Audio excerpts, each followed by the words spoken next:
Et si, dans certaines églises, l'hostie consacrée n'était plus seulement du pain, mais quelque chose de bien plus troublant.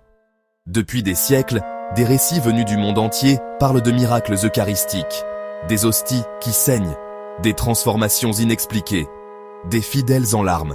Et toujours la même question. Signe du ciel ou illusion humaine? Pour les croyants, l'Eucharistie est déjà bien plus qu'un symbole.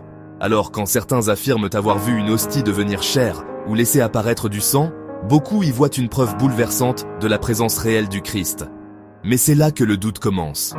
Car derrière ces récits, il y a aussi des zones d'ombre, des témoignages anciens, des enquêtes religieuses, des analyses parfois citées comme extraordinaires, mais que peu de gens ont réellement lues ou vérifiées en détail. Le cas de l'Anciano, par exemple, est souvent présenté comme l'un des plus célèbres.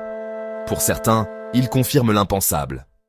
Pour d'autres, il soulève surtout une question dérangeante. Peut-on vraiment parler de miracle quand la foi influence déjà le regard de ceux qui observent, et ce n'est pas tout? Dans ce genre d'affaires, l'émotion est puissante, la dévotion aussi. Dans ce genre d'affaires, l'émotion est puissante, la dévotion aussi.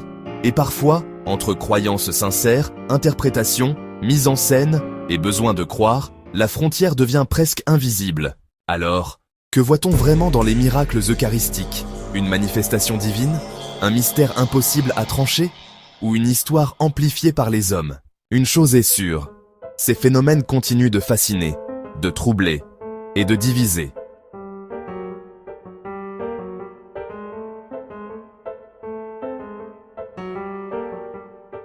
Et toi, tu penses que c'est réel ou manipulé?